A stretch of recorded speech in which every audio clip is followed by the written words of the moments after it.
প্রিয় শিক্ষার্থী বন্ধুরা, ইজি অ্যাকাউন্টিং বই থেকে আরও একটা ক্লাসে তোমাদের সবাইকে জানাচ্ছি স্বাগতম।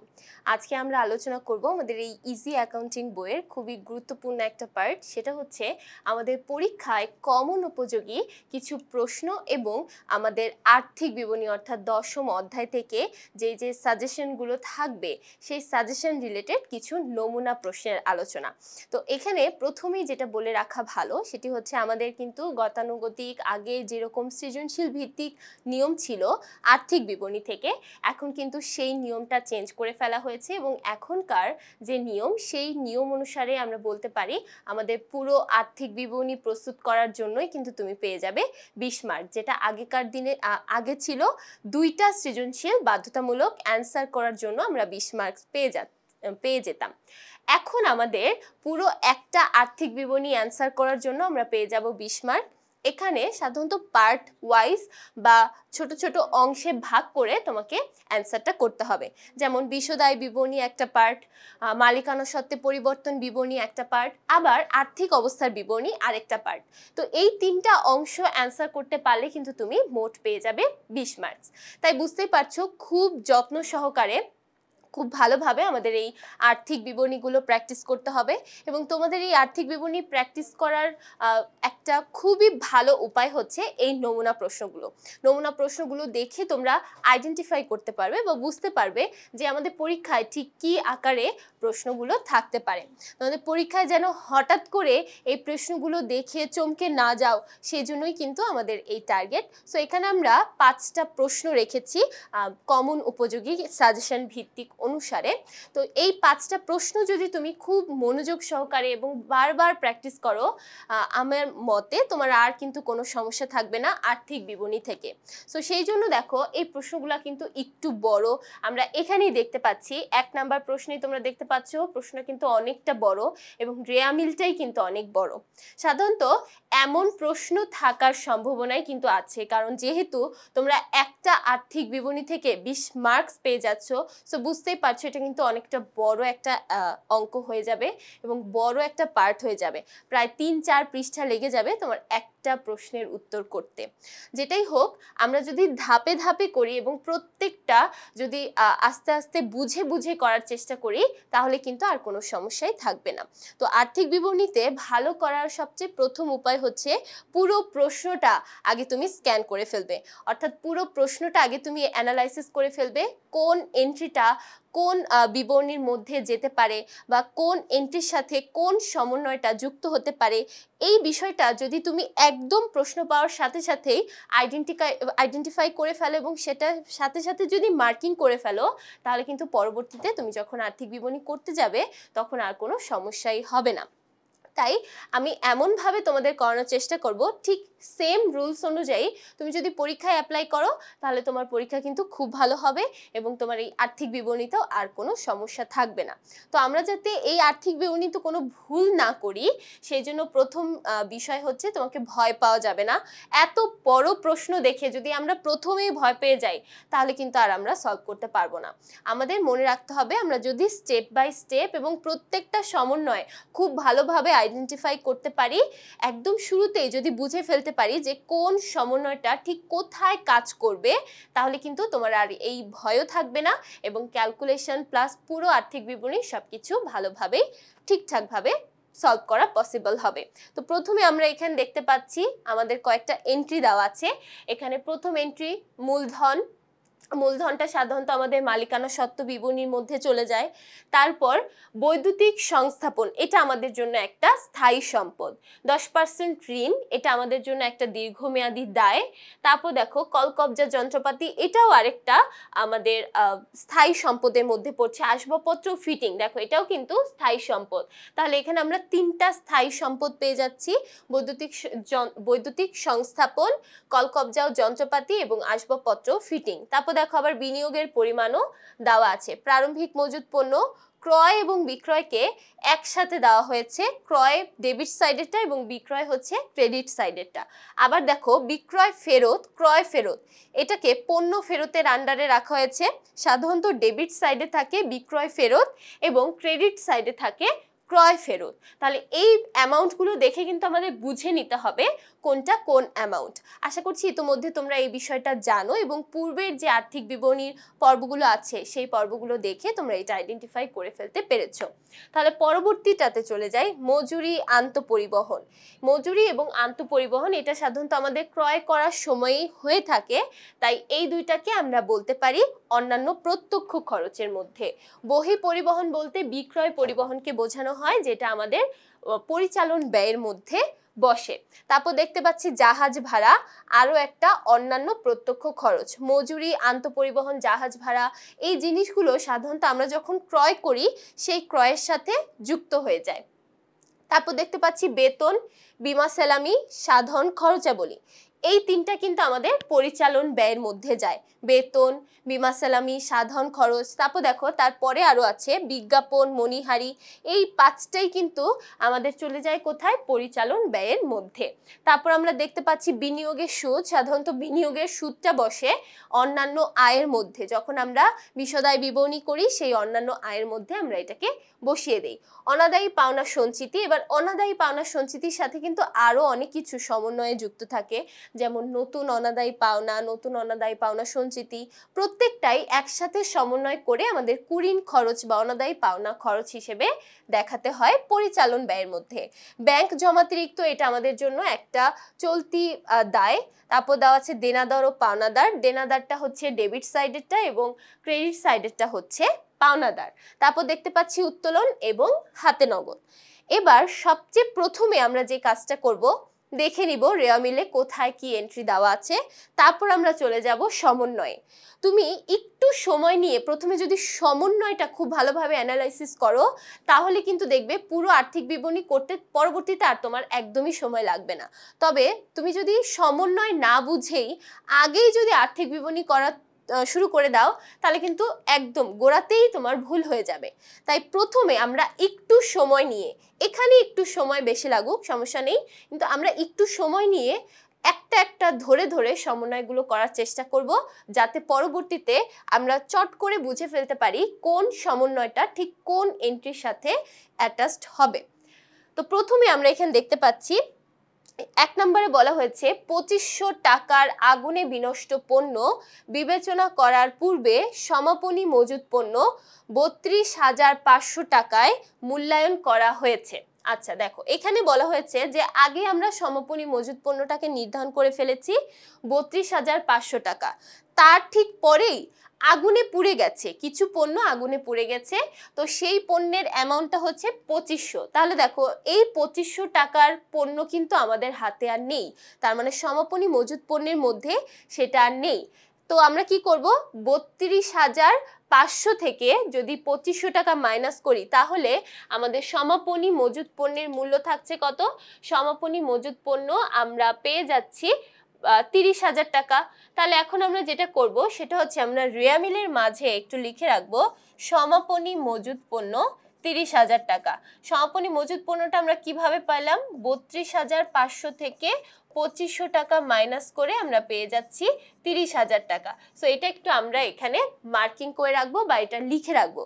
এটা লিখে রাখার কারণ হলো সমাপনী মজুদ পণ্যটা সাধারণত আমাদের রেওয়া মিলের মধ্যে যা যা আছে তার কোনোটার সাথেই সংযুক্ত না, এই জন্য আমরা এটা আলাদাভাবে লিখে রাখবো।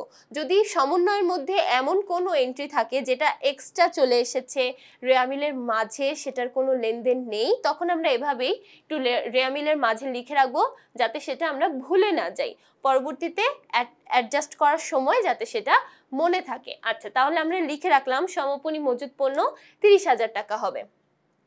তারপর দেখো আরেকটা কথা বলা হয়েছে, অগ্নি বিনষ্ট পণ্যের জন্য বীমা কোম্পানি কোনরূপ ক্ষতিপূরণ দিতে সম্মত হয়নি।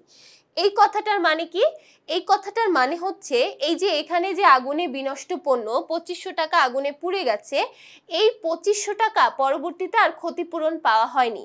সো এখানে আমাদের 2500 টাকার পুরোটাই বিবিধ ক্ষতি হয়ে গেছে, তার মানে পুরো 2500 টাকাই আমাদের ক্ষতি হিসেবে দেখাতে হবে অন্যান্য ব্যয়ের মধ্যে। আচ্ছা, তাহলে 1 নাম্বার সমন্বয়টা আমরা বুঝে ফেললাম।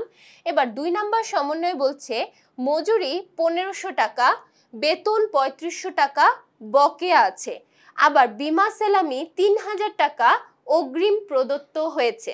তাহলে দেখো মজুরির কাছে চলে যাব, বেতনের কাছে চলে যাব, আবার বীমা সালামির কাছে চলে যাব। আমরা একটু দেখি এগুলো কোথায় দেওয়া আছে। আচ্ছা, এখানে আমরা দেখতে পাচ্ছি বেতনের কথা।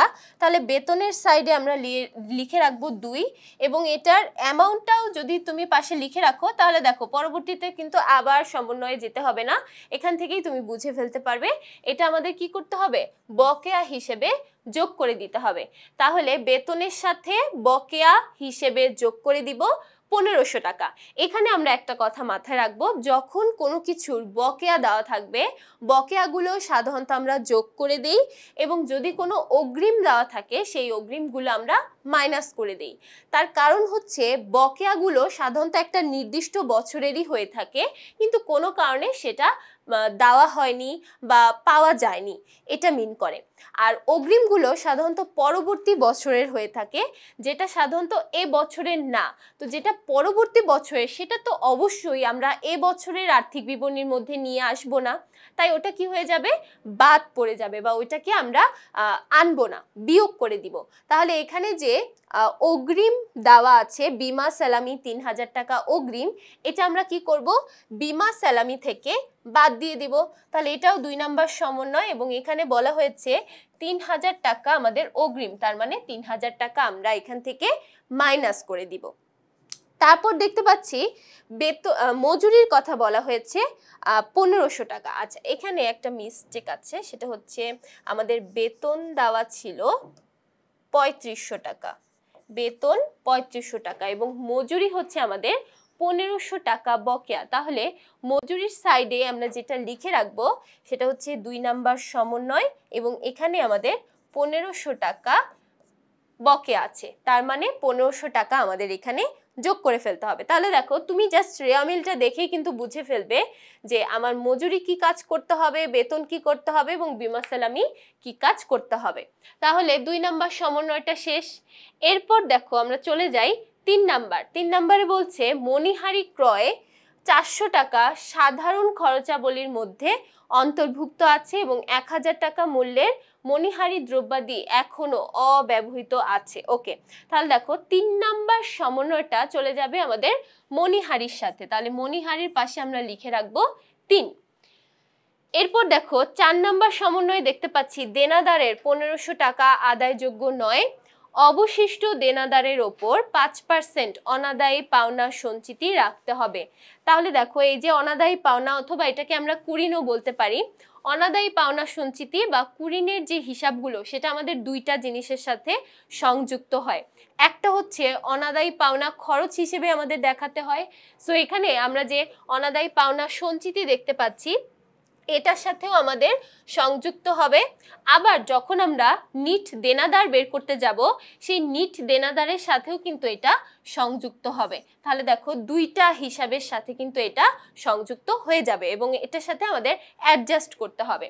আচ্ছা, এরপরে তাহলে চলে যাই আমাদের 5 নাম্বার সমন্বয়ে। 5 নাম্বার বলছে কলকবজা ও ফিটিং এর ওপর 5% আর আসবাবপত্র ও ফিটিং এর ওপরে, কলকবজা ও যন্ত্রপাতির ওপর 5% এবং আসবাবপত্র ও ফিটিং এর ওপরে 8% অবচয় ধরতে হবে। তাহলে কলকবজার পাশে আমরা লিখে রাখবো 5 এবং আসবাবপত্রের পাশে আমরা লিখে রাখবো 8। তাহলে দেখো এই যে কলকবজা, এটার পাশে লিখে রাখি 5% আর এখানে আসবাবপত্রের পাশে লিখে রাখি 8%। তাহলে দেখো এই পার্সেন্টটা দেখে কিন্তু আমরা পরবর্তীতে বুঝে ফেলতে পারবো এখানে আমাদের 5% অবচয় ধরতে হবে আর আসবাবপত্রে ধরতে হবে 8% অবচয়। তারপর দেখতে পাচ্ছি 6 নাম্বার সমন্বয়ে বলা হচ্ছে ক্যাশিয়ারের নিকট থেকে 4000 টাকা ছিনতাই হয়েছে কিন্তু হিসাবভুক্ত হয়নি। দেখো ক্যাশিয়ারের কাছ থেকে ছিনতাই হয়ে গেছে, এটা তো ওয়ান কাইন্ড অফ আমাদের জন্য ক্ষতি, তাহলে এটা বিবিধ ক্ষতি হিসেবে আমরা অন্যান্য ব্যয়ের মধ্যে বসাবো এবং যেহেতু টাকা ছিনতাই হয়ে গেছে আমাদের ক্যাশিয়ারের টাকা, তার মানে ব্যবসা প্রতিষ্ঠানের টাকা কেউ নিয়ে চুরি করে নিয়ে চলে গেছে, তাহলে এটার জন্য আমরা কি করব, হাতে নগদের সাথে এটাকে অ্যাডজাস্ট করব। তাহলে হাতে নগদ থেকে এটা মাইনাস হবে, আবার যখন আমরা ক্ষতি বের করতে যাব বা হচ্ছে ওই যে বিশদায় বিবরণীতে অন্যান্য ব্যয় যখন লিখব তখন আমরা সেটাকে বিবিধ ক্ষতি হিসেবে দেখিয়ে দিব। আচ্ছা, তাহলে 6 নম্বর সমন্বয় শেষ। এরপর দেখি, দেখো 7 নম্বর সমন্বয় বলছে বৈদ্যুতিক সংস্থাপন ব্যয় 1000 টাকা সাধারণ খরচাবলীর মধ্যে অন্তর্ভুক্ত আছে। তাহলে সাধারণ খরচাবলী কোথায়? সাধারণ খরচাবলী এই যে এখানে বলা হচ্ছে 7 নাম্বার সমন্বয় এটার সাথে সংযুক্ত থাকবে। আচ্ছা, একটা সাধারণ খরচের জিনিস কিন্তু আমরা বাদ পড়ে গেছে, সেটা হচ্ছে এখানে বলা হয়েছিল মণিহারি ক্রয়ে সাধারণ খরচাবলীর মধ্যে অন্তর্ভুক্ত আছে।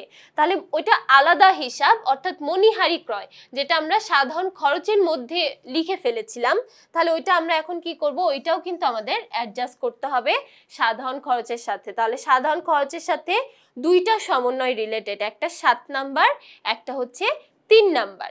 ওকে, তাহলে আমরা সর্বশেষ সমন্বয়টা একটু দেখি। এখানে বলা হচ্ছে বিক্রয় অথবা ফেরত ভিত্তিতে প্রেরিত 10,000 টাকার পণ্য বিক্রয়ের মধ্যে অন্তর্ভুক্ত আছে যা এখনো বিক্রি হিসেবে বিবেচিত হয়নি। উক্ত পণ্যের ক্রয় মূল্য 8,000 টাকা। এখান দেখো, এই একটা সমন্বয়ের মাধ্যমে আমরা অনেকগুলো একসাথে বুঝে ফেলতে পারি এবং এই একটা সমন্বয় অনেক কিছুর সাথে অ্যাডজাস্ট হবে। প্রথমে দেখো বলা হয়েছে এটা বিক্রয় অথবা ফেরত। এটা বিক্রয় নাকি ফেরত এটা এখনো নির্ধারণ করা যাচ্ছে না, কারণ হচ্ছে এখানে বলা হয়েছে যে আমরা বিক্রয় অথবা ফেরত ভিত্তিতে 10,000 টাকার পণ্য আমরা আমাদের ক্রেতার কাছে পাঠিয়ে দিয়েছি।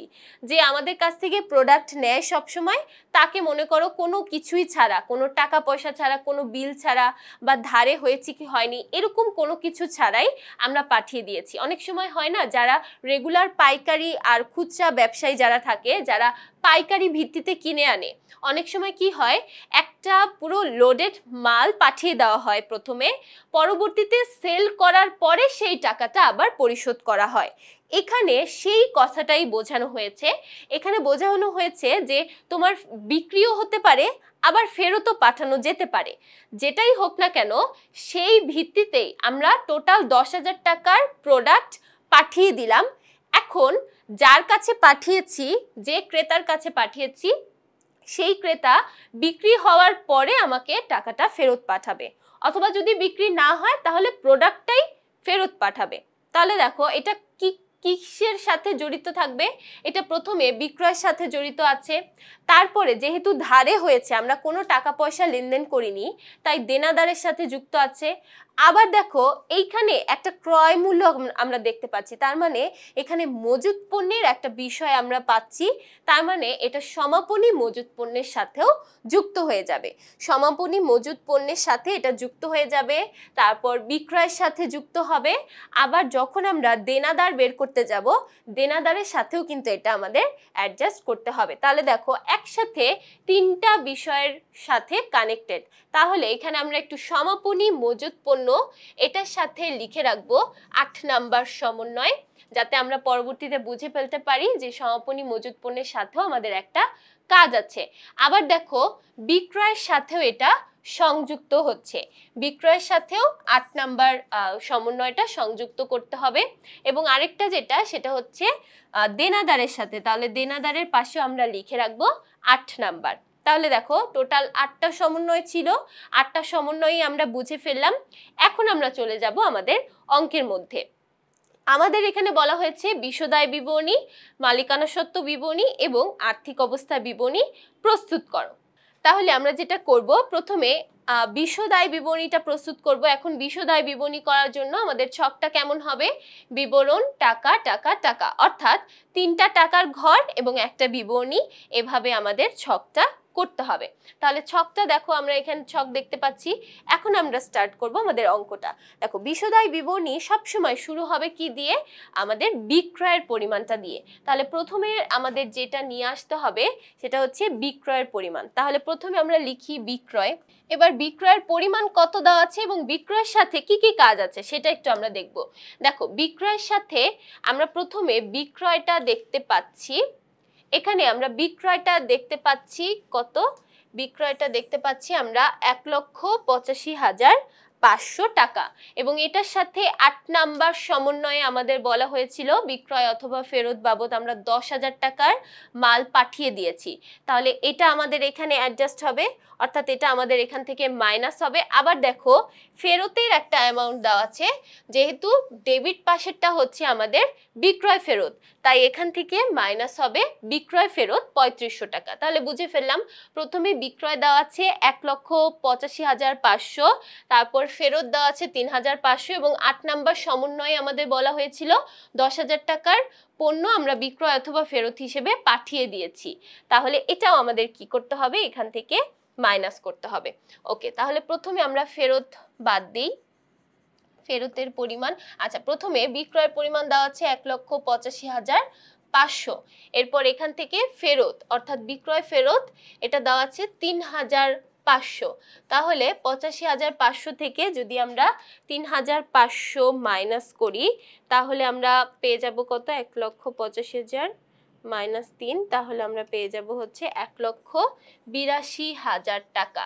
এবার দেখো এই ১,৮২,০০০ টাকা এখান থেকে আমরা মাইনাস করব বিক্রয় অথবা ফেরত, অর্থাৎ বিক্রয় হয়েছে নাকি ফেরত হয়েছে এটা আগেই গ্যারান্টি সহকারে বলা যায় না, বিক্রয়ও হতে পারে ফেরতও হতে পারে, তাই আমরা বিক্রয় থেকে এটাকে মাইনাস আকারে দেখাবো। তাহলে মাইনাস করলে আমরা কত পেয়ে যাচ্ছি, ১,৮২,০০০ থেকে যদি ১০,০০০ মাইনাস করি তাহলে আমরা নিট বিক্রয়ের পরিমাণ দেখতে পাচ্ছি, দেখো ১,৭২,০০০ টাকায়। তাহলে এটা হচ্ছে আমাদের নিট বিক্রয়ের পরিমাণ।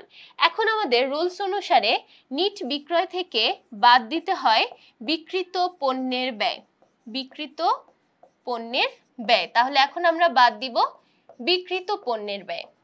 ওকে, তাহলে আমরা বিক্রিত পণ্যের ব্যয় যদি করতে চাই, বিক্রিত পণ্যের ব্যয়ের মধ্যে আমাদের প্রথমে নিয়ে আসতে হয় প্রারম্ভিক মজুদ পণ্য, তারপর ক্রয়, এবং ক্রয়ের সাথে ঠিক যেভাবে আমরা বিক্রয়ের অ্যাডজাস্টটা করেছি করে নিট বিক্রয় বের করেছি, ক্রয়ের সাথেও ঠিক তেমনিভাবে অ্যাডজাস্টমেন্টগুলো করে আমাদের নিট ক্রয়ের পরিমাণ বের করতে হয়।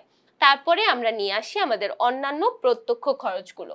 তাহলে যেহেতু প্রথমে আমরা প্রারম্ভিক মজুদ পণ্য আনবো, তাহলে দেখো প্রারম্ভিক মজুদ পণ্য দেওয়া আছে কত, ১৯,৫০০ টাকা। এরপর যেহেতু ক্রয় আনতে হবে, ক্রয়ের পরিমাণ দেওয়া আছে ১,০৫,৫০০। তাহলে প্রথমে আমরা প্রারম্ভিক মজুদ পণ্য নিয়ে আসি। প্রারম্ভিক মজুদ পণ্য দেওয়া আছে ১৯,৫০০ টাকা। যেহেতু প্রারম্ভিক মজুদ পণ্যের সাথে কোনো কাজ নেই তাই সরাসরি আমরা এটাকে সেকেন্ড কলামে বসিয়ে দিলাম, যদি কাজ থাকতো তাহলে কিন্তু আমরা প্রথম কলামে বসাতাম। আচ্ছা, এরপরে আমাদের নিয়ে আসতে হবে ক্রয়ের পরিমাণ। এবার দেখো ক্রয়ের সাথে অনেকগুলো কাজ আছে, সো আমরা কি করব, ক্রয়টাকে বসাবো প্রথম কলামে। তাহলে ক্রয়ের পরিমাণ আমরা দেখলাম ১,০৫,৫০০ টাকা। এবার তাহলে দেখি ক্রয়ের সাথে কি কি কাজ আছে। দেখো ক্রয়ের সাথে প্রথমেই আছে পণ্য ফেরত, ক্রয়ের সাথে পণ্য ফেরত হবে ১৫০০ টাকা। আবার ক্রয়ের সাথে মাইনাস করতে হবে আগুনে বিনষ্ট পণ্য। দেখো আমাদের ১ নাম্বার সমন্বয় কিন্তু একটা আগুনে বিনষ্ট পণ্য ছিল, তো যখন আমরা আগুনে বিনষ্ট পণ্য পেয়ে যাই এটা সাধারণত আমাদের একটা ক্ষতি, আগুনে বিনষ্ট পণ্য এটা সাধারণত আমাদের একটা ক্ষতি, এবং যেহেতু পণ্য পুড়ে গেছে তাই আমরা ক্রয় থেকে এটা মাইনাস করে দিব। তাহলে ২৫০০ টাকা মাইনাস, প্রথমে আমরা ক্রয় ফেরতটাকে মাইনাস করব। ফেরত আমরা রেওয়া মিলের মধ্যে পেয়েছি কত, ১৫০০ টাকা। তাহলে যদি আমরা ১৫০০ টাকা মাইনাস করি তাহলে পেয়ে যাব ১,০৪,০০০ টাকা। এবার এই ১,০৪,০০০ টাকা থেকে আমরা বাদ দিব আমাদের পণ্য আগুনে বিনষ্ট, পণ্য আগুনে বিনষ্ট। তাহলে পণ্য আগুনে বিনষ্ট আমরা পেয়েছি কত, ২৫০০ টাকা। তাহলে এখান থেকে আমরা এখন মাইনাস করব ২৫০০ টাকা। তাহলে দেখি কত আসে, ১,০৪,০০০ মাইনাস ২৫০০, তাহলে আমরা পেয়ে যাচ্ছি ১,০১,৫০০, ১,০১,৫০০। ওকে, তাহলে নিট ক্রয়ের পরিমাণও আমরা পেয়ে গেছি, নিট ক্রয় আমরা পেয়েছি ১,০১,৫০০ টাকা। এবার দেখো নিট ক্রয়ের পরে আমাদের নিয়ে আসতে হয় অন্যান্য প্রত্যক্ষ খরচ। তাহলে দেখো আমরা কিন্তু একদম শুরুতেই কয়েকটা অন্যান্য প্রত্যক্ষ খরচ পেয়ে গেছি এবং সেটা কিন্তু আমরা ডিসাইডও করে ফেলেছি। দেখো এখানে মজুরি, আন্তঃপরিবহন এবং মজুরি, আন্তঃপরিবহন, তারপরে আছে জাহাজ ভাড়া, মজুরি, আন্তঃপরিবহন, জাহাজ ভাড়া। এই তিনটা হচ্ছে আমাদের অন্যান্য প্রত্যক্ষ খরচ। তাহলে প্রথমে দেখো এখানে মজুরির সাথে আবার আমরা একটা কাজ দেখতে পাচ্ছি, সেটা কি 1500 টাকা আমাদের এখানে যোগ করতে হবে। ওকে, তাহলে প্রথমে আমরা মজুরিটা নিয়ে আসি। মজুরির পরিমাণ এখানে দেওয়া আছে কত? মজুরির পরিমাণ দেওয়া আছে 5500 টাকা। তাহলে প্রথমে আমরা নিয়ে আসি মজুরি, দেওয়া আছে 5500 টাকা, এবং এটার সাথে আমাদের যোগ করতে হবে বকেয়া। সাধারণত আমরা বকেয়াগুলোকে যেহেতু যোগ করে দেই, তাহলে বকেয়া আরো যোগ করলাম 1500 টাকা, তাহলে টোটাল দাঁড়ালো 7000 টাকা। এরপর আমাদের একে একে নিয়ে আসতে হবে আন্তঃপরিবহন আর হলো জাহাজ ভাড়া। তাহলে আন্তঃপরিবহন এবং নিয়ে আসতে হবে জাহাজ ভাড়া। তাহলে দেখো আন্তঃপরিবহনের অ্যামাউন্টটা কত দাঁড়াচ্ছে? আন্তঃপরিবহনের অ্যামাউন্ট দাঁড়াচ্ছে 2500 টাকা, আর জাহাজ ভাড়ার অ্যামাউন্ট থাকছে কত? 4500 টাকা। তাহলে 2500 এবং 4500 টাকা। দেখো এই কয়েকটাই কিন্তু আমাদের প্রত্যক্ষ খরচের মধ্যে পড়ে। এখন তাহলে সবগুলো আমরা যোগ করে দিব। দেখো প্রথমে ছিল কি? প্রথমে আমাদের ছিল প্রারম্ভিক মজুত পণ্য 19,500 টাকা, 1,01,500, তারপর যোগ করব 7,000, 2,500 এবং 4,500। তাহলে দেখো টোটাল আমাদের এখানে টোটাল খরচের পরিমাণটা দাঁড়াচ্ছে 1,35,000 টাকা। এখন আমরা কি করব? এখন এখান থেকে আমাদের মাইনাস করতে হবে সমাপনী মজুত পণ্য। সমাপনী মজুত পণ্য। তাহলে দেখো আমরা কিন্তু রেওয়া মিলের মধ্যে অলরেডি লিখে রেখেছিলাম সমাপনী মজুত পণ্যটা ঠিক কি হবে। দেখো সমাপনী মজুত পণ্যের পরিমাণ আমরা কি লিখেছিলাম? আমরা লিখেছিলাম এখানে 32,500 থেকে 2500 মাইনাস করতে হবে, তাহলে 30,000 পাবো। আবার এটার সাথে আমাদের একটা সমন্বয় আছে, 8 নাম্বার সমন্বয়, যেখানে বলা হয়েছিল যে আমরা যেই প্রোডাক্টটা পাঠিয়েছি সেই প্রোডাক্টের ক্রয় মূল্য 8,000 টাকা। তাহলে আমরা এখন কি করব? এই 8,000 টাকা আমরা যোগ করব, কারণ দেখো এটা কিন্তু অ্যাকচুয়ালি আমাদেরই সমাপনী মজুত পণ্য, কিন্তু আমাদের কাছে আনফরচুনেটলি এখন নেই। আমরা কি করেছি? খরিদ্দার বা এটাকে আমরা বলতে পারি যে যে ক্রয় করেছে তার কাছে আমরা পাঠিয়ে দিয়েছি বিক্রয়ের জন্য। তো এটা কিন্তু এখনো বিক্রয় হয়নি, তাই এখনো এটা কিন্তু সমাপনী মজুত পণ্য হিসেবেই আছে। যখন আমরা সেই বিক্রয় বাবদ টাকাটা হাতে পাবো বা সেই বিক্রয় বাবদ ডকুমেন্ট হাতে পাবো, তখন আমরা সেটাকে বিক্রয়ের মধ্যে অন্তর্ভুক্ত করতে পারি। এজন্যই কিন্তু আমরা বিক্রয় থেকে সেই 8 নাম্বার সমন্বয়টাকে মাইনাস করে দিয়েছি। আবার দেখো এখন সমাপনী মজুত পণ্যের সাথে আমাদের এটাকে যোগ করতে হবে। কেন? কারণ এটা কিন্তু সমাপনী অবস্থাতেই আছে, অর্থাৎ মজুদ অবস্থাতেই আছে। এখনো আমরা এই বাবদ টাকা হাতে পাইনি বা বিক্রয় এখনো হয়নি, তাই এটা বিক্রয়ের মধ্যে আমরা লিখতে পারছি না। ওকে, তাহলে এখন দেখো হিসাবটা কি হবে? আমরা প্রথমে 32,500 থেকে মাইনাস করব 2,500 এবং যোগ করব 8,000 টাকা। কেন? কারণ 8,000 টাকার মূল্য আমাদের সমাপনী বাবদ এখনো আছে। তাহলে 30,000 আমরা এখানে দেখেছিলাম 30,000 এবং 30,000 এর সাথে 8,000 যোগ করলে হয়ে যাচ্ছে 38,000। তার মানে এখান থেকে আমাদের মাইনাস করতে হবে 38,000 টাকা। ওকে, তাহলে 1,35,000 থেকে 38,000 মাইনাস করলে আমরা পেয়ে যাচ্ছি বিক্রিত পণ্যের ব্যয় 97,000 টাকা। বিক্রিত পণ্যের ব্যয় 97,000। তাহলে আমাদের এখন কাজ কি? আমরা নিট বিক্রয় থেকে অর্থাৎ 1,72,000 টাকা থেকে বিক্রিত পণ্যের ব্যয় 97,000 টাকা মাইনাস করে দিব। তাহলে বিক্রিত পণ্যের ব্যয় যদি মাইনাস করি আমাদের মোট মুনাফা বের হবে, এবং মোট মুনাফার পরিমাণ আমরা এখানে পেয়ে যাচ্ছি 75,000 টাকা। অবশ্যই অবশ্যই এখানে আমাদের নামটা লিখে দিতে হবে। আমরা কোন ধাপগুলো করে এই যে ধাপে ধাপে অ্যান্সার গুলো পাচ্ছি, এই নামগুলো আমাদের অবশ্যই লিখতে হবে। এটার কারণ একটু বলি। কারণ হচ্ছে ধরো এই মোট মুনাফা পর্যন্ত ধাপের সম্পূর্ণ ধাপটা তোমার কারেক্ট হয়েছে, পুরোটা তুমি ঠিকঠাক ভাবে করতে পেরেছো, তাহলে এইটুকুর জন্যই কিন্তু তুমি মার্ক পাবে।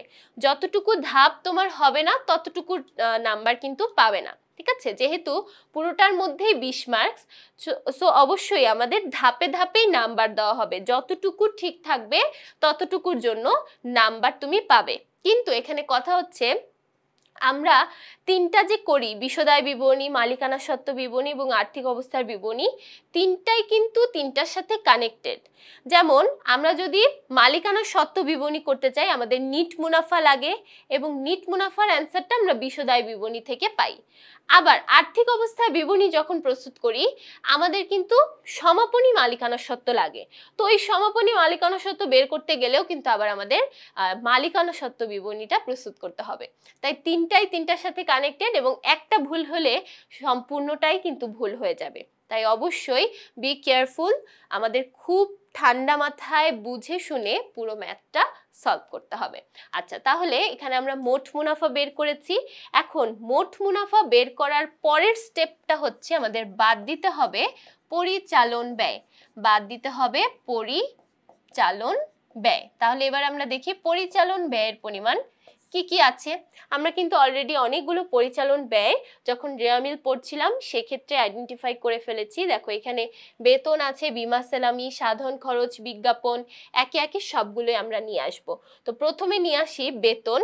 বেতন দেওয়া আছে কত? বেতন দেওয়া আছে 18,500 টাকা এবং এটার সাথে আমাদের 3500 টাকা বকেয়া হিসেবে যোগ করতে হবে। তাহলে বেতন দেওয়া আছে 18,500 টাকা এবং এটার সাথে যোগ হবে বকেয়া 3,500 টাকা, 3,500 টাকা। তাহলে যোগ করে দেই, যোগ করে টোটাল আমরা পেয়ে যাব কত? টোটাল আমরা এখানে পেয়ে যাব 22,000 টাকা, এখানে 22,000 টাকা। তারপর চলে যাচ্ছি বিমা সেলামি। বিমা সেলামির কথা বলা আছে 15,500 এবং 3,000 টাকা অগ্রিম, তার মানে সেটাকে আমাদের মাইনাস হিসেবে দেখাতে হবে। বিমা সেলামি, বিমা সেলামি দেওয়া আছে 15,500 টাকা এবং এখান থেকে আমাদের মাইনাস হবে অগ্রিম 3,000 টাকা। তাহলে অগ্রিম যদি আমরা 3,000 টাকা মাইনাস করি, আমরা এখানে পেয়ে যাব 12,500 টাকা। তাহলে এরপর চলে যাই সাধারণ খরচ। সাধারণ খরচের সাথে দুইটা সমন্বয় আছে, তাহলে দুইটা সমন্বয় কি কি? 7 এবং 3। আমরা দুইটা সমন্বয় একটু আগে দেখি। 3 নম্বরে বলা হয়েছে মণিহারি ক্রয় 400 টাকা সাধারণ খরচের মধ্যে অন্তর্ভুক্ত আছে, তার মানে সাধারণ খরচ থেকে মণিহারিটাকে আমাদের বাদ দিয়ে দেখাতে হবে। আর 7 নম্বরে দেখতে পাচ্ছি বৈদ্যুতিক সংস্থাপন ব্যয় 1,000 টাকা সাধারণ খরচের মধ্যে অন্তর্ভুক্ত আছে, মানে সাধারণ খরচের মধ্যে দুইটা জিনিস ভুলবশত অন্তর্ভুক্ত করা হয়ে গেছে, এখন সেটাকে আমাদের মাইনাস করতে হবে। ওকে, তাহলে সাধারণ খরচের অ্যামাউন্টটা কত? সাধারণ খরচের অ্যামাউন্টটা দেখতে পাচ্ছি 3,000 টাকা। তাহলে প্রথমে লিখি সাধারণ খরচ, এটার অ্যামাউন্ট দেওয়া আছে 3,000। তাহলে এখান থেকে আমাদের বাদ যাবে মণিহারি এবং বাদ যাবে বৈদ্যুতিক সংস্থাপন, বৈদ্যুতিক সংস্থাপন। তাহলে মণিহারির পরিমাণ ছিল 400 এবং বৈদ্যুতিক সংস্থাপন হলো 1,000। দুইটা একসাথে মাইনাস করে আমরা একবারে দেখিয়ে দিব। তাহলে দেখো 3,000, এখান থেকে মাইনাস 400 মাইনাস 1,000, তাহলে দাঁড়াচ্ছে 1,600 টাকা। তাহলে এখানে আমরা সাধারণ খরচ বাবদ পেয়ে যাচ্ছি 1,600 টাকা। তারপর বিজ্ঞাপনের সাথে আর কোনো কাজ নেই, বিজ্ঞাপন সিঙ্গেল, এখানে 7,500। তাহলে বিজ্ঞাপন 7,500। তারপর দেখো পরবর্তীতে কি আছে, তারপর দেওয়া আছে মণিহারি। মণিহারির সাথে আবার একটা কাজ আছে, তাহলে মণিহারির সাথে কি কাজ দেখতে পাচ্ছি? মণিহারি 5,000 দেখতে পাচ্ছি। তারপর মণিহারির সাথে কাজ দেওয়া আছে 3 নাম্বার সমন্বয়, বলা হয়েছে 400 টাকা ক্রয় করেছো কিন্তু সাধারণ খরচের মধ্যে অন্তর্ভুক্ত করে ফেলেছিলে, তাহলে সেটা নিয়ে আসবো। আবার দেখো 1,000 টাকা মূল্যের অব্যবহৃত রয়েছে, যেটা অব্যবহৃত আছে সেটা আমাদের কি করতে হয়? সাধারণত মাইনাস করে দেখাতে হয়। তাহলে একটা যোগ হবে এবং একটা মাইনাস হবে। তাহলে মণিহারি দেওয়া আছে 5,000 টাকা এবং এখানে আমাদের যোগ হবে নতুন ক্রয় 400 টাকা মাইনাস হবে অব্যবহৃত, মাইনাস হবে অব্যবহৃত 1,000 টাকা। তাহলে কত দাঁড়াচ্ছে? 3,600 টাকা। আচ্ছা, তাহলে এখানে আমাদের কত দাঁড়াচ্ছে? এখানে দাঁড়াচ্ছে 4,400 টাকা। ওকে, 4,400 টাকা হলো মণিহারি বাবদ খরচ। আচ্ছা, তারপর আমরা পরবর্তী ধাপে চলে যাই। আচ্ছা, তাহলে এবার আমরা দেখি আর কি কি বাকি আছে। দেখো রেওয়া মিলের মধ্যে কিন্তু আর কিছু দেখতে পাচ্ছি না। আমাদের এখন বাকি আছে অনাদায়ী পাওনা সঞ্চিতি, অর্থাৎ অনাদায়ী পাওনা খরচের একটা বিষয় বাকি আছে, এবং আরেকটা বাকি আছে হচ্ছে একদম শুরুতে আমরা অবচয় দেখেছিলাম। ওকে, তাহলে প্রথমে আমরা একটু অবচয়ের কাজটা করি। অবচয়ের কাজটা যেহেতু ছোট বা কম, তাহলে দেখো প্রথমে কলকবজা দেখতে পাচ্ছি 50,000 টাকা। তাহলে 50,000-এর যদি আমরা 5% করি, দেখো 50,000-এর যদি আমরা 5% করি তাহলে পেয়ে যাচ্ছি কত, 2500 টাকা। আর এখানে আসবাবপত্র দেওয়া আছে 25,000 টাকা, এবং 25,000 যদি আমরা 8% করি তাহলে 25,000 ইন্টু 8%, তাহলে আমরা পেয়ে যাচ্ছি 2,000 টাকা। তাহলে কলকবজার অবচয় 2500 টাকা এবং আসবাবপত্রের অবচয় 25,000 টাকা। তাহলে আমরা অবচয়গুলো একটু লিখে ফেলি। কলকবজার অবচয় আমরা কিভাবে এটা পেয়েছি, 50,000 টাকাকে আমরা 5% করেছি, তাহলে আমরা পেয়েছি 2500 টাকা। এবং তারপর আমরা আসবাবপত্রের অবচয় বের করলাম। আসবাবপত্রের অবচয় এটা আমরা কিভাবে বের করেছি, 25,000 টাকা ইন্টু 8%, তাহলে 25,000 টাকা 8% করে আমরা পেয়েছি 2,000 টাকা। ওকে, সবার শেষে আমরা অনাদায়ী পাওনা হিসাবের কাজটা করার চেষ্টা করব, কারণ এটা একটু বড়, আমরা বুঝে বুঝে লাস্টের দিকে করব। আগে যেগুলো সহজ সেগুলো আমরা লিখে ফেলবো, তারপর যেটা বাকি থাকবে পরে লাস্টে সেটা লিখবো। তাহলে এখন হচ্ছে আমাদের অনাদায়ী পাওনার হিসাব। আচ্ছা দেখো, অনাদায়ী পাওনা এখানে আমাদের কোনো রেওয়া মিলের মধ্যে অনাদায়ী পাওনা নেই, শুধু যেটা আছে সেটা হচ্ছে অনাদায়ী পাওনা সঞ্চিতি। তাহলে রেওয়া মিলের মধ্যে যে অনাদায়ী পাওনা অথবা অনাদায়ী পাওনা সঞ্চিতি থাকবে সেটাকে আমরা পুরাতন বলে লিখব, আর সমন্বয়ের মধ্যে যেটা থাকবে সেটাকে আমরা নতুন বলে লিখব। তাহলে দেখো এখানে আমরা অনাদায়ী পাওনা সঞ্চিতি শুধুমাত্র দেখতে পাচ্ছি। অনাদায়ী পাওনা সঞ্চিতি দেওয়া আছে 1500 টাকা। তাহলে শুধুমাত্র পুরাতন অনাদায়ী পাওনা সঞ্চিতি আছে 1500 টাকা। আর রেওয়া মিলের বাইরে অর্থাৎ সমন্বয়ের মধ্যে দেখো দেওয়া আছে দেনাদারের 1500 টাকা আদায়যোগ্য নয়, তার মানে নতুন কুড়িন দেওয়া আছে 1500 টাকা। আবার আমাদের অবশিষ্ট দেনাদারের ওপর 5% বাট্টা ধরতে বলা হয়েছে, তার মানে আমরা এখানে 5% সঞ্চিতি ধার্য করব। সো প্রথমে আমরা একটু রুলসটা লিখে নিই। আমাদের রুলসটা কি, প্রথমে নিয়ে আসতে হয় পুরাতন কুড়িন, তারপরে নতুন কুড়িন, তারপর নতুন কুড়িন সঞ্চিতি, তিনটাকে যোগ করে আমাদের বাদ দিতে হয় পুরাতন কুড়িন সঞ্চিতি। যেহেতু আমাদের প্রশ্নে কোনো পুরাতন কুড়িন নেই, আমরা স্টার্ট করব নতুন কুড়িন থেকে। নতুন কুড়িন থেকে, তাহলে নতুন কুড়িন আমরা মাত্র কত দেখলাম, সমন্বয়ে নতুন কুড়িন দেওয়া আছে 1500 টাকা, তাহলে লিখে ফেলি 1500 টাকা। এবার আমাদের নতুন কুড়িন সঞ্চিতিটা নির্ণয় করতে হবে। নতুন কুড়িন সঞ্চিতি নির্ণয় করতে হবে। এখানে আমি কুড়িন সঞ্চিতি লিখেছি, তোমরা যদি কেউ প্রশ্ন অনুসারে অনাদায়ী পাওনা সঞ্চিতি লেখো সেটাও কিন্তু হবে, দুইটাই কিন্তু একই বিষয়। তাহলে দেখো আমরা এখন কুড়িন সঞ্চিতিটা বের করব কিভাবে। আমাদের এখানে দেনাদারের পরিমাণটা কতটুকু, দেখো দেনাদারের পরিমাণ আমাদের এখানে দেওয়া আছে 21,500 টাকা। তাহলে আমাদের এই 21,500 টাকা থেকে প্রথমে ওই যে একদম শুরুতে আমরা বলেছিলাম 8 নাম্বার একটা সমন্বয় আছে, 8 নাম্বার সমন্বয়ে সেটা বিক্রি হয়েছে নাকি ধারে হয়েছে আমরা কিন্তু সেটা এখনো জানি না। আমরা ধরে নিয়েছি সেটা ধারে বিক্রি হয়েছে, এবং ধারে বিক্রি এখনো হয়নি, আমরা জাস্ট পাঠিয়ে দিয়েছি। তাই সেই জন্য আমরা কি করব, এটাকে আমরা মাইনাস করে দিব, এবং তারপর আমাদের মাইনাস করতে হবে নতুন কুড়িন। নতুন কুড়িন আমরা কত দেখলাম, নতুন কুড়িন আমরা দেখলাম 1500 টাকা। এই যে মাইনাস করব, মাইনাস করে আমরা যেটা পাবো সেটার উপরে আমাদের 5% করতে হবে। তাহলে দেখি কত আসে, 21,500 মাইনাস করব 10,000 টাকা, মাইনাস করব 1500 টাকা, তাহলে 10,000-10,000-এর উপর 5% করলে আমরা পেয়ে যাব নতুন কুড়িন সঞ্চিতি 500 টাকা। ঠিক আছে, তাহলে এই হিসাবটাই আমাদের দেখাতে হবে। এখন আমরা দেখাই কিভাবে করলাম। 21,500 থেকে আমরা মাইনাস করেছি 10,000, তারপর মাইনাস করেছি 1500, এবং তারপর এটার উপর আমরা করেছি 5% করে আমরা কত পেয়েছি, 500 টাকা। তাহলে টোটাল যোগ করলে হয়ে গেল 2,000 টাকা এবার কি করব, আমরা মাইনাস করব পুরাতন কুরিন সঞ্চিতি। পুরাতন কুরিন সঞ্চিতি আমরা মাত্র কত দেখেছি, 1500 টাকা দেখেছি রেওয়া মিলের মধ্যে। তাহলে পুরাতন কুরিন সঞ্চিতি আমরা মাইনাস করব 1500 টাকা। তাহলে মাইনাস করলে আমাদের থাকছে 500 টাকা। এই 500 টাকা হচ্ছে আমাদের অনাদায়ী পাওনা বাবদ খরচ।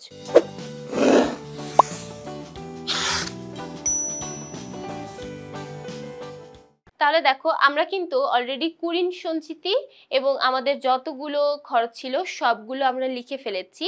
এখন দেখো যদি কোনো কারণে কোনো একটা স্কিপ হয়ে যায়, তাই আমরা কি করব, আবার আমরা একটু চেক করব আমাদের পুরো রেওয়া মিলটা কোনো কিছু বাদ পড়ে গেছে কিনা। একদম শুরু থেকে আমরা চেষ্টা করব, কারণ দেখো পরিচালন ব্যয়ের পরিমাণটা একটু বেশি, সো এটা একটা একটা করে খুঁজে বের করতে আমাদের কিন্তু সময় লাগবে। তাই আমরা কি করব, আবার প্রথম থেকে আরেকবার একটু চেক করব। দেখো এখানে আমাদের কলকবজার আসবাবপত্রের হিসাব ছিল, অবচয় আমরা লিখেছি। তারপর এখানে আমাদের বহি পরিবহন, এটা কিন্তু আমাদের লেখা হয়নি। তারপরে আমরা বেতন, বীমা, সেলামি, সাধারণ খরচ, বিজ্ঞাপন, মণিহারি সবগুলোই লিখেছি। অনাদায়ী পাওনা হিসাবটাও আমরা করেছি, সবগুলোই কিন্তু করা হয়েছে। শুধুমাত্র দেখো এই যে দেখো একটা কিন্তু বাদ ঠিকই পড়ে গেছে, তার মানে বহি পরিবহন 2000 টাকা।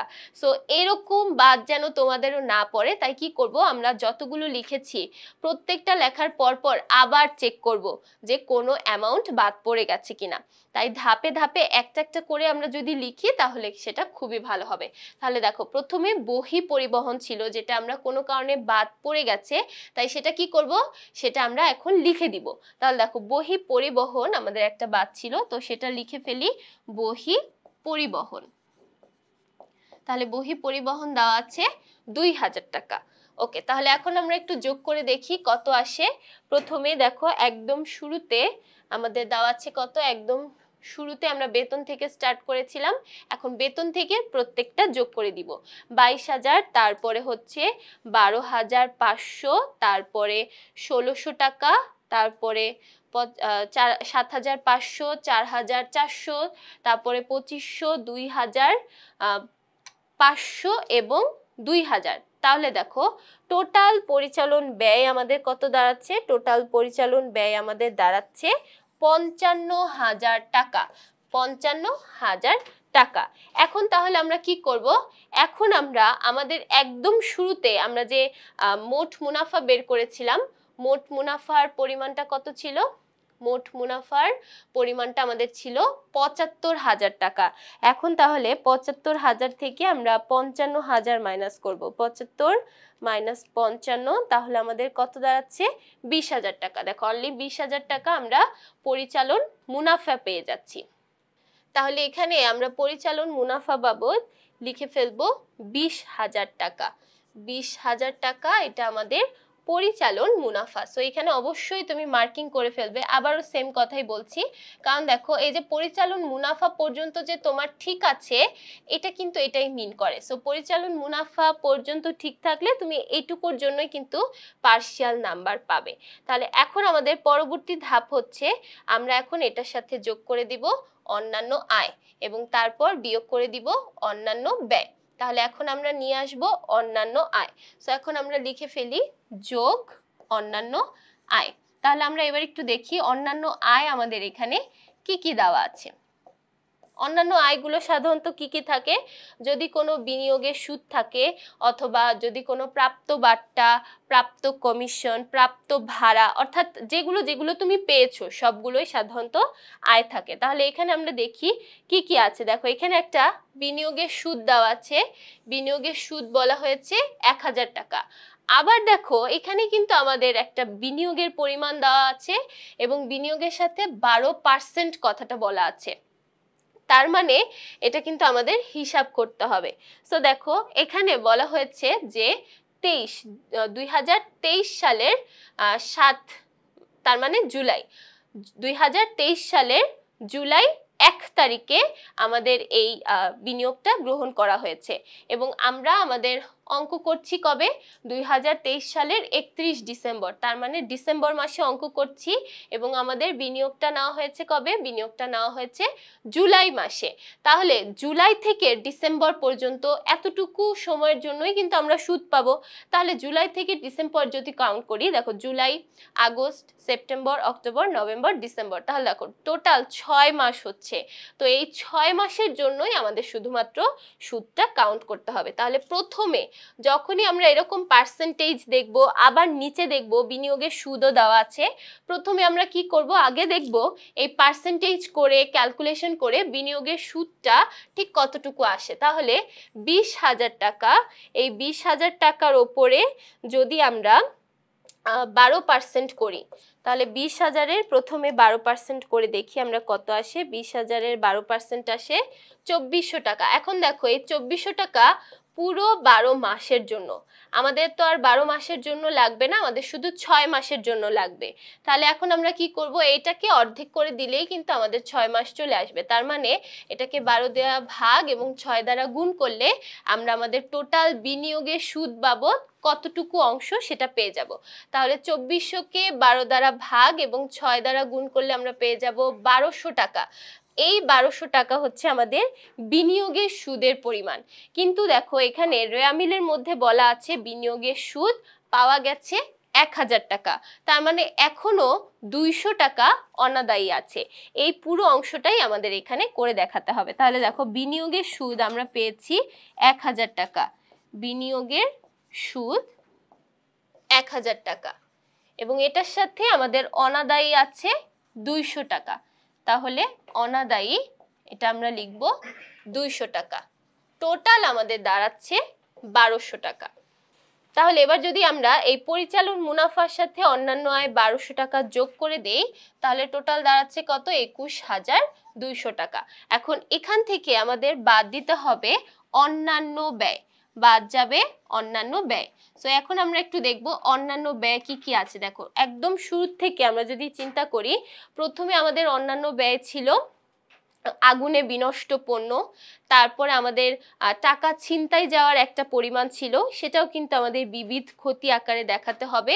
এবং এখানে আমাদের একটা ঋণ আছে এবং ঋণের সাথে কিন্তু সুদের পরিমাণটাও বলা আছে। সো এখানে আমরা 3টা অন্যান্য ব্যয় পেয়ে যাচ্ছি। একটা হচ্ছে ঋণের সুদ, তারপরে পেয়ে যাচ্ছি 2টা ক্ষতি, একটা হলো আগুনে বিনষ্ট পণ্য এবং আরেকটা হলো আমাদের ছিনতাই যাওয়া যে টাকার পরিমাণটা, সেই টাকাটা। তাহলে প্রথমে আমরা আমাদের ঋণের সুদটা একটু দেখি। এখানে ঋণের পরিমাণ দেওয়া আছে 20,000 টাকা। 20,000 টাকার যদি আমরা 10% করি, প্রথমে 20,000 টাকার 10% দাঁড়াচ্ছে 2,000 টাকা। এখন দেখো এই 2,000 টাকা আমাদের পুরো 12 মাসের জন্য, অর্থাৎ পুরো বছরের জন্য 2,000 টাকা পরিশোধ করতে হবে। কিন্তু আমরা ঋণটা গ্রহণ করেছি কবে? ঋণটা গ্রহণ করেছি অক্টোবরের 1 তারিখে।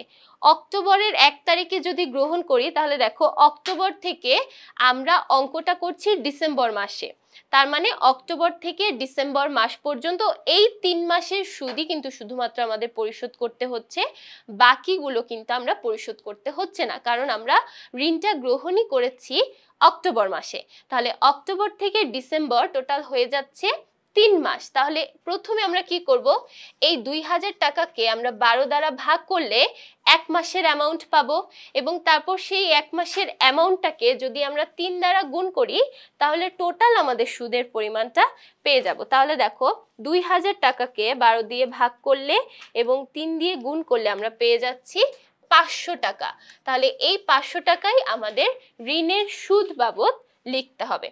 তাহলে এখানে আমরা প্রথমে নিয়ে আসব ঋণের সুদ 500 টাকা এবং এই হিসাবটা আমরা কিভাবে করেছি অবশ্যই আমরা দেখিয়ে দেওয়ার চেষ্টা করব। তাহলে দেখো ঋণের সুদটা আমরা পেয়েছি প্রথমে 20,000 টাকা, এটার ওপর আমরা 10% করেছি এবং তারপর সেটাকে 3 দ্বারা ভাগ এবং 6 দ্বারা এখানে 12 দ্বারা ভাগ এবং 3 দ্বারা গুণ করেছি।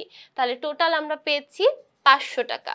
তারপর আমাদের আরো 2টা ক্ষতির পরিমাণ ছিল, একটা হচ্ছে ছিনতাই ছিল ছিনতাইয়ের পরিমাণটা ছিল আমাদের সমন্বয়ের মধ্যে।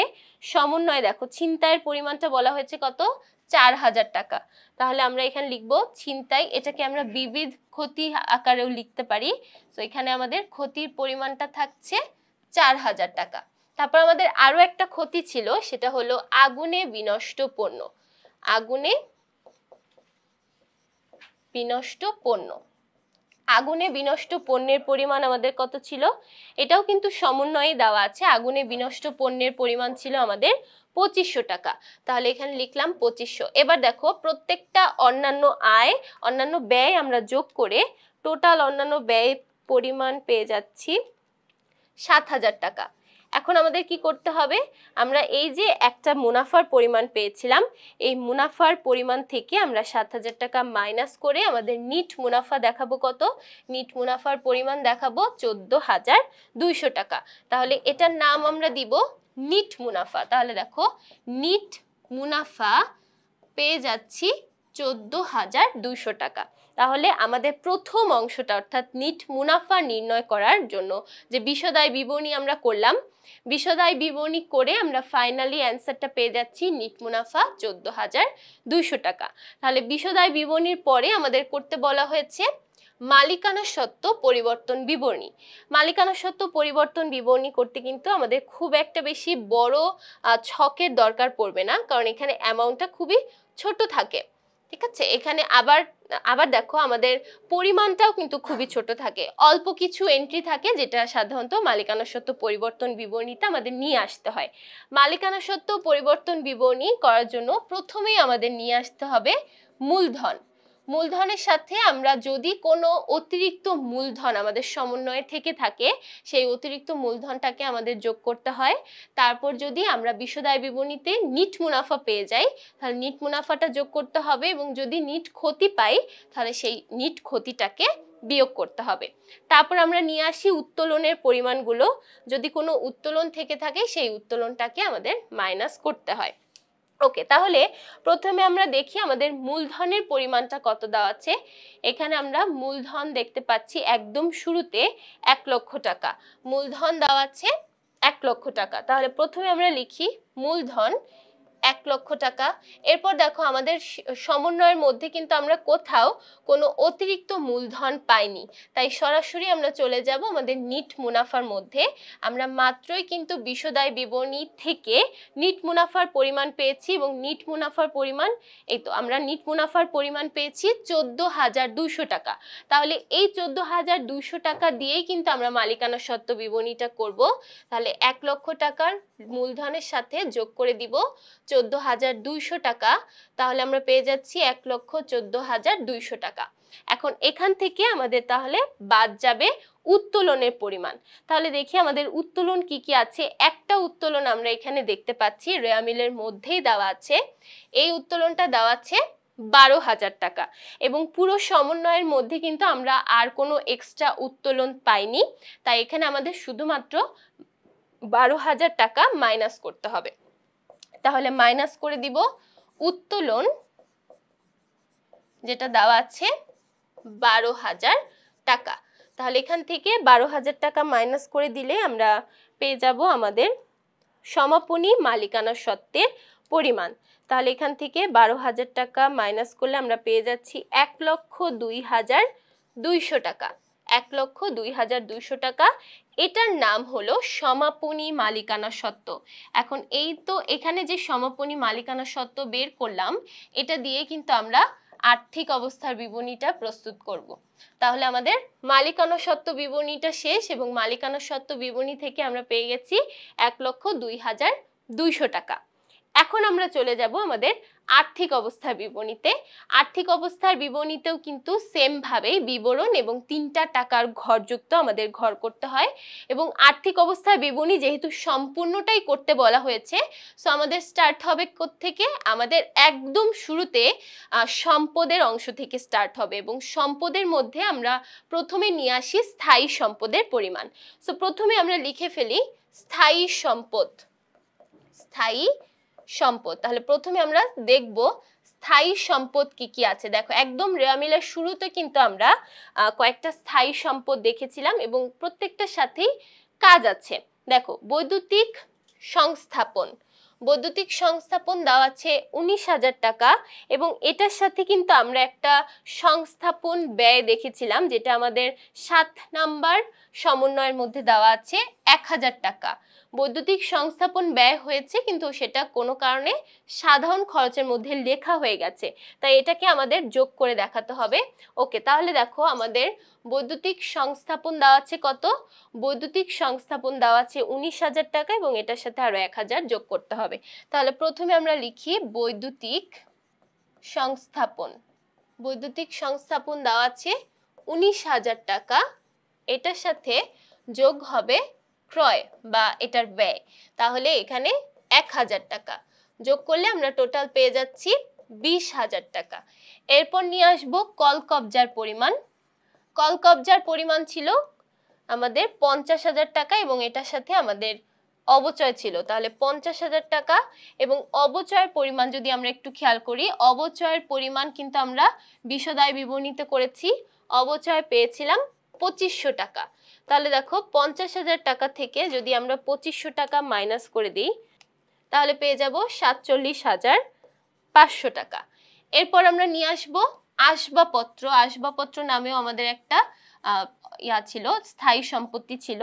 আসবাবপত্রের পরিমাণ দেখো কত দেওয়া আছে, আসবাবপত্রের পরিমাণ দেওয়া আছে 25,000 টাকা এবং এটার উপরে আমাদের অবচয় হয়েছিল 2,000 টাকা, যেটা আমরা বিশদায় বিবরণীর মধ্যে লিখেছি। তাহলে এখান থেকে আমরা বাদ যাবে কত, অবচয় 2,000 টাকা, তাহলে বাদ গেলে এখানে আমাদের থাকছে 23,000 টাকা। ওকে, তাহলে দেখো এই তিনটাই কিন্তু আমরা পুরো রেওয়া মিল জুড়ে প্লাস পুরো সমন্বয় সবকিছু মিলিয়ে আমরা এই তিনটা মাত্রই স্থায়ী সম্পত্তি পেয়েছি, আর কোনো স্থায়ী সম্পত্তি নেই। সো আমরা এখন এই তিনটাকে যোগ করে দিব, তাহলে তিনটাকে যোগ করে আমরা টোটাল স্থায়ী সম্পত্তির পরিমাণ পেয়ে যাচ্ছি 90,500 টাকা। 90,500 টাকা পুরো স্থায়ী সম্পত্তি। স্থায়ী সম্পত্তির পরে আমাদের আর্থিক অবস্থার বিবরণীতে নিয়ে আসতে হয় দীর্ঘমেয়াদী বিনিয়োগ।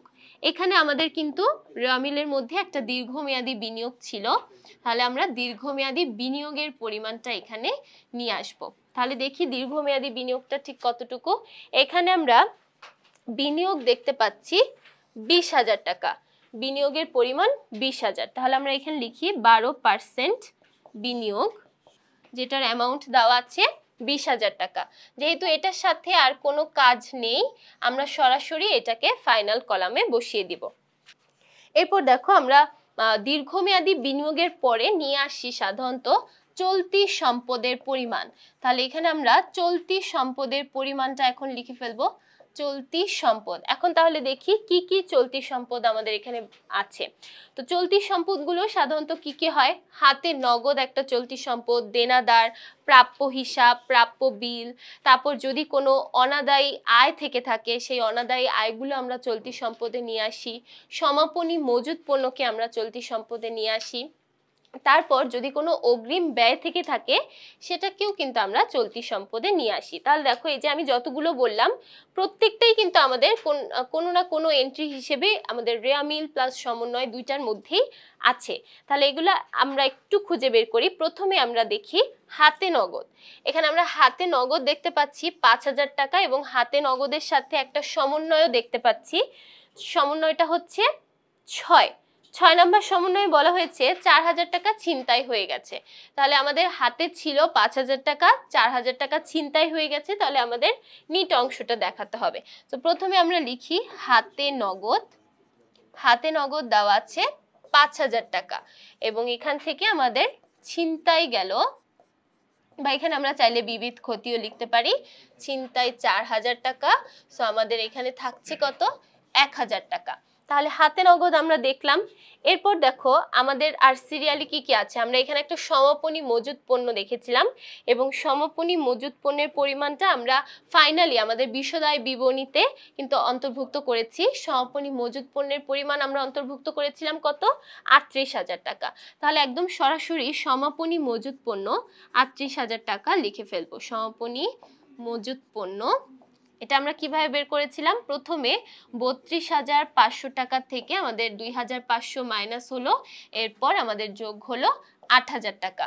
তাহলে টোটাল আমরা সমাপনী মজুত পণ্য হিসেবে পেয়ে যাচ্ছি ৩৮,০০০ টাকা। তারপর চলে যাই পরবর্তীতে। দেখো আমরা হাতে নগদ লিখেছি, তারপর সমাপনী মজুত পণ্য লিখেছি, তারপর আমাদের প্রাপ্য হিসাব বা দেনাদার একটা হিসাব আছে। সো এখন আমরা দেনাদারটা নিয়ে আসি। দেখো দেনাদারের সাথে কিন্তু অনেকগুলো কাজ আছে। দেনাদারের প্রথম আমরা দেনাদারটা লিখি ২১,৫০০ টাকা। দেনাদার ২১,৫০০ টাকা। এখন দেখো এটার সাথে কি কি ছিল?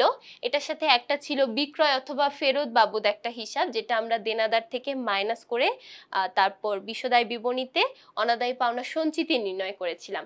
তাহলে সেই ইয়াটা আমাদের নিয়ে আসতে হবে, বিক্রয় অথবা ফেরত, এবং এটাকে আমরা মাইনাস হিসেবে দেখাবো, বিক্রয় অথবা ফেরত। বিক্রয় অথবা ফেরতের পরিমাণ আমাদের সমন্বয়ে দেওয়া ছিল ১০,০০০ টাকা। তাহলে এখানে আমরা ১০,০০০ টাকা মাইনাস করব, তাহলে আমাদের থাকছে ১১,৫০০ টাকা। এখন এই ১১,৫০০ টাকা থেকে আমাদের আবার মাইনাস করতে হবে নতুন কুঋণের পরিমাণ অথবা নতুন অনাদায়ী পাওনা পরিমাণ। তাহলে অনাদায়ী পাওনা, নতুন অনাদায়ী পাওনা দেওয়া আছে ১৫০০ টাকা। তাহলে এখন আমরা নিয়ে আসব ১৫০০ টাকা। তাহলে দেখো ১৫০০ টাকা যদি মাইনাস করি তাহলে পেয়ে যাচ্ছি ১০,০০০ টাকা। এখন আমাদের ফাইনালি যেটা করতে হবে, নতুন কুঋণ সঞ্চিতিটাকে মাইনাস করতে হবে। নতুন কুঋণ সঞ্চিতি, নতুন কুঋণ সঞ্চিতি কিন্তু আমরা অলরেডি বিশদায় বিবরণীতে নির্ণয় করে ফেলেছি, এবং সেখানে আমরা নতুন কুঋণ সঞ্চিতির পরিমাণ কত পেয়েছিলাম? ৫০০ টাকা পেয়েছিলাম। তাহলে এখন ১০,০০০ টাকা থেকে ৫০০ টাকা মাইনাস করলে আমরা আমাদের নিট দেনাদারের পরিমাণ পেয়ে যাচ্ছি ৯,৫০০ টাকা। তাহলে দেখো নগদ লিখেছি, সমাপনী মজুত পণ্য লিখেছি, দেনাদারও লিখেছি। এখন তাহলে আমাদের বাকি থাকে কি? যদি কোনো অনাদায়ী আয় থাকে, যেমন অনাদায়ী বিনিয়োগের সুদ, যেটা আমাদের এই অঙ্কের মধ্যে আছে, আবার অগ্রিম কোনো ব্যয় যদি থেকে থাকে, এই দুইটাই কিন্তু আমাদের এখানে আছে। তাহলে আমরা প্রথমে নিয়ে আসব অনাদায়ী সুদ। এখন দেখো অনাদায়ী বিনিয়োগের সুদ কিন্তু আমরা অলরেডি বের করেছি, এবং সেটা বিশদায় বিবরণীতেই বের করেছি। আমরা যদি বিশদায় বিবরণীটা চেক করি, অনাদায়ী আয়ের পরিমাণ, দেখো এখানে অনাদায়ী সুদ আমরা পেয়েছিলাম ২০০ টাকা। তাহলে এখানে আমাদের চলতি সম্পদের মধ্যে অনাদায়ী বিনিয়োগের সুদ হিসেবে নিয়ে আসতে হবে ২০০ টাকা। তাহলে আমরা লিখি অনাদায়ী বিনিয়োগের সুদ ২০০ টাকা। এরপর দেখো আমরা কিন্তু একটা অগ্রিম সেলামি পেয়েছিলাম, অগ্রিম বীমা সেলামি। অগ্রিম বীমা সেলামি আমাদের অ্যামাউন্টটা ছিল ৩,০০০ টাকা। তাহলে এটাকেও আমরা নিয়ে আসব অগ্রিম বীমা সেলামি। তাহলে অগ্রিম বীমা সেলামি ৩,০০০ টাকা। ফাইনালি আমরা কিন্তু একটা মণিহারি বাবদ অব্যবহৃত মণিহারি দেখেছিলাম, অব্যবহৃত মণিহারি ১,০০০ টাকা। এই অব্যবহৃত কোনো বিষয় যেমন সমাপনী মজুত পণ্য, এটাও কিন্তু অব্যবহৃত থাকে, তাই আমরা চলতি সম্পদের মধ্যে নিয়ে আসি। আবার সেম ভাবে দেখো ১,০০০ টাকা অব্যবহৃত মণিহারি আছে, এটাকেও কিন্তু তাহলে আমরা চলতি সম্পদ বলতে পারি। তাহলে অব্যবহৃত মণিহারি ১,০০০ টাকা। তাহলে দেখো সবগুলো চলতি সম্পদ কিন্তু আশা করি সব আমরা নিয়ে এসেছি। এখন আমরা এটার ক্যালকুলেশন করব। তাহলে দেখি কত আসে। ওকে, তাহলে এখানে আমরা মোট চলতি সম্পদের পরিমাণ পেয়ে যাচ্ছি ৫২,৭০০ টাকা। এবার আমরা দেখব কোনো অলিক সম্পত্তি আছে কিনা। কিন্তু এখানে আমাদের অলিক সম্পত্তি হিসেবে কোনো বিলম্বিত অংশ নেই। আমাদের পুরো রেয়ামিলের মধ্যে বা সমন্বয়ের মধ্যে কোথাও কিন্তু বিলম্বিত কোনো অংশ বলা নেই, অর্থাৎ অলিক সম্পদ বাবদ কোনো কিছু কিন্তু এখানে দেওয়া নেই। সো আমরা এই চলতি সম্পদ পর্যন্তই রাখবো এবং আমাদের মোট সম্পত্তির পরিমাণটা বের করব। তাহলে দেখো প্রথমে আমরা পেয়েছিলাম স্থায়ী সম্পদ। স্থায়ী সম্পদের পরিমাণ আমাদের ছিল ৯০,৫০০। তাহলে ৯০,৫০০। তারপর আমরা দীর্ঘমেয়াদী বিনিয়োগ ছিল ২০,০০০ টাকা। তাহলে ২০,০০০ এবং আমাদের ফাইনালি আমরা যেটা পেয়েছি সেটা হচ্ছে চলতি সম্পদের পরিমাণ, যেটা পেলাম ৫২,৭০০ টাকা। তাহলে টোটাল যদি আমরা যোগ করে দেই, আমাদের টোটাল অর্থাৎ মোট সম্পদের পরিমাণ আমরা এখানে পেয়ে যাচ্ছি ১,৬৩,২০০ টাকা। ১,৬৩,২০০ টাকা এটার নাম আমরা বলতে পারি মোট সম্পদ। তাহলে দেখো আর্থিক অবস্থার বিবরণীর অর্ধেক অংশটুকু করা কিন্তু আমাদের শেষ। এখন আমাদের বাকি অংশটা করতে হবে, অর্থাৎ মালিকানা সত্ত্ব এবং দায়ের পরিমাণটা আমরা এখন নির্ণয় করব। তো প্রথমে আমরা দেখি মালিকানা সত্ত্ব। আমরা কিন্তু অলরেডি মালিকানা সত্ত্ব বিবরণী থেকে সমাপনী মালিকানা সত্ত্বের পরিমাণ পেয়ে গেছি। তাহলে সেই সমাপনী মালিকানা সত্ত্বের পরিমাণটাই কিন্তু আমরা এখানে ইউজ করে ফেলবো। তাহলে আমরা একটু দেখি সমাপনী মালিকানা সত্ত্ব আমরা কত পেয়েছিলাম। সমাপনী মালিকানা সত্ত্ব আমরা পেয়েছিলাম ১,০২,২০০ টাকা। তাহলে এই ১,০২,২০০ টাকা দিয়েই আমরা আমাদের আর্থিক অবস্থার বিবরণী করব। যেহেতু আমরা অলরেডি এটার সব কাজ করে ফেলেছি এবং এটাই হচ্ছে আমাদের ফাইনাল সমাপনী মালিকানা সত্ত্ব, তাই এটা একদম লাস্টের কলামে বসিয়ে দিলাম। এবার আমাদের বাকি স্টেপগুলো করতে হবে। মালিকানা সত্ত্বের পরে আমরা নিয়ে আসি দীর্ঘমেয়াদী দায়। তাহলে এখন আমরা দেখব দীর্ঘমেয়াদী দায় আছে কিনা। আমাদের এখানে অঙ্কের মধ্যে একটা দীর্ঘমেয়াদী দায় আছে, একটা ঋণের পরিমাণ বলা আছে। তো এই ঋণগুলোই কিন্তু আমাদের সাধারণত দীর্ঘমেয়াদী দায়ে থাকে। যেমন এখানে দেওয়া আছে 10% ঋণ 20,000 টাকা। তাহলে আমরা এখন লিখব 10% ঋণ, যেটার অ্যামাউন্ট হলো 20,000 টাকা। সেম ভাবে দেখো এটার সাথেও কিন্তু কোনো কাজ নেই, তাই এটাও আমরা ফাইনাল কলামে বসিয়ে দিলাম। এবার নিয়ে আসবো চলতি দায়। আমরা কিন্তু চলতি সম্পদের মধ্যে কি কি দেখেছি, হাতে নগদ, তারপর প্রাপ্য হিসাব, তারপরে ছিল সমাপনী মজুদ পণ্য। এখানে সেম ভাবে তাহলে চলতি দায়ের মধ্যে কি কি আসবে, প্রথমে আসবে পাওনাদার বা প্রদেয় হিসাব, প্রদেয় বিল, তারপর যদি কোনো বকেয়া ভাড়া থাকে বা বকেয়া বেতন থাকে, বকেয়া যে কোনো ধরনের ব্যয়ের পরিমাণটাই এখানে চলে আসবে। তারপর যদি কোনো ব্যাংক জমাতিরিক্তের কথা বলা থাকে, ব্যাংক জমাতিরিক্ত উত্তোলন, সেটা চলে আসবে। যদি কোনো ব্যাংক জমাতিরিক্তের বকেয়া সুদের কথা বলে, অর্থাৎ বকেয়া যত ব্যয় আছে প্রত্যেকটা ব্যয় এখানে চলে আসবে। আবার অগ্রিম যদি কোনো আয় থেকে থাকে, সেই অগ্রিম আয়গুলোও কিন্তু এখানে চলে আসবে। তাহলে এখন আমরা দেখি সিরিয়ালি কি কি বিষয় দেওয়া আছে। আমরা এখানে অনেকগুলো বকেয়া দেখতে পেয়েছি। বকেয়াগুলো যদি আমরা সিরিয়ালি বসাই, দেখো বকেয়ার মধ্যে প্রথম বকেয়া ছিল বেতন বকেয়া ৩৫০০ টাকা। তারপরে আবার আমাদের মজুরি বকেয়া ছিল ১৫০০ টাকা। তাহলে প্রথমে আমরা একটু বকেয়াগুলো বসিয়ে ফেলি। বকেয়া মজুরি ১৫০০ টাকা, বকেয়া বেতন দেওয়া আছে ৩৫০০ টাকা। তাহলে বকেয়া বেতন ৩৫০০ টাকা। তারপর কিন্তু আমরা আমাদের বিশদায় বিবরণীর একদম শুরুতে ঋণের সুদ দেখেছিলাম এবং ঋণের সুদ বাবদ আমাদের এই রেয়ামিলের মধ্যে কিন্তু কোনো এন্ট্রি ছিল না। যদি ঋণের সুদ, বিনিয়োগের সুদ বাবদ কোনো এন্ট্রি আমাদের রেয়ামিলের মধ্যে না থাকে, আমরা সাধারণত সেগুলোকে বকেয়া হিসেবে ধরে থাকি। তাহলে এখন আমরা নিয়ে আসবো বকেয়া ঋণের সুদ। দেখো আমরা ঋণের সুদের পরিমাণটা কত পেয়েছিলাম, ৫০০ টাকা ছিল আমাদের ঋণের সুদের পরিমাণ। তাহলে এখানে আমরা বকেয়া ঋণের সুদ এটা নিয়ে আসবো ৫০০ টাকা। আচ্ছা, এবার আমরা একটু দেখি আর কি কি বাকি আছে। এখানে আমাদের একটা পাওনাদার বাকি আছে। দেখো পাওনাদার দেওয়া আছে কত, ২৫,০০০ টাকা। তাহলে পাওনাদার নিয়ে আসবো। আবার দেখো পাওনাদারের ঠিক উপরেই দেওয়া আছে ব্যাংক জমাতিরিক্ত ১০,৫০০ টাকা। তাহলে প্রথমে লিখি পাওনাদার। পাওনাদারের পরিমাণটা হলো ২৫,০০০ টাকা। তারপরে আমরা নিয়ে আসবো ব্যাংক জমাতিরিক্ত উত্তোলন। ব্যাংক জমাতিরিক্ত, যেটার পরিমাণ দেওয়া আছে ১০,৫০০ টাকা। তাহলে দেখো সবগুলো বকেয়া, সবগুলো পাওনাদার, জমাতিরিক্ত, যা যা চলতি দায় ছিল সবগুলো কিন্তু আমরা নিয়ে এসেছি। এখন তাহলে আমরা একটু দেখি চলতি দায়ের পরিমাণটা কত হয়। তাহলে দেখো আমাদের টোটাল চলতি দায়ের পরিমাণ দাঁড়াচ্ছে ৪১,০০০ টাকা। এখন তাহলে এই তিনটা যদি আমরা যোগ করে দিই, তাহলে টোটাল মালিকানা সত্ত্ব ও দায়ের পরিমাণ আমরা পেয়ে যাব। তাহলে তিনটার যোগফল দেখো এই যে মিলে গেছে, তাহলে তিনটার যোগফল আমরা পেয়ে যাচ্ছি 1,63,200 টাকা। তাহলে এটার নাম আমরা কি লিখতে পারি? এটার নাম আমরা লিখতে পারি মোট মালিকানা সত্ত্ব ও দায়। এবং এটা কিন্তু তোমাকে অবশ্যই লিখতেই হবে, এটা না লিখলে কিন্তু হবে না, এটা মাস্ট একটা বিষয়। তুমি কি নির্ণয় করেছো সেটা যদি তুমি না লিখে দাও তাহলে কিন্তু হবে না। তাহলে দেখো মোট মালিকানা সত্ত্ব দায় এটা আমরা পেয়েছি 1,63,200। আবার দেখো মোট সম্পদের পরিমাণও কিন্তু পেয়েছিলাম 1,63,200। একদম ফাইনালি গিয়ে যদি আমরা দেখি আমাদের দুইটা মিলে গেছে, তার মানে আমরা ধরে নিব যে আমাদের পুরো প্রসেসটাই ঠিক আছে, অর্থাৎ বিশদায় বিবরণী, মালিকানা সত্ত্ব বিবরণী, আর্থিক অবস্থা বিবরণী পুরোটাই ঠিক আছে বিধায় কিন্তু এখানে আমাদের মোট সম্পদ সমান সমান মোট মালিকানা সত্ত্ব দায় চলে এসেছে। তাহলে আমরা একটু আমাদের অ্যান্সারটা জাস্ট একবার একটু দেখি যে ঠিক আছে কিনা। আচ্ছা, প্রথমে আমরা আমাদের মোট মুনাফা পেয়েছিলাম ৭৫,০০০ টাকা।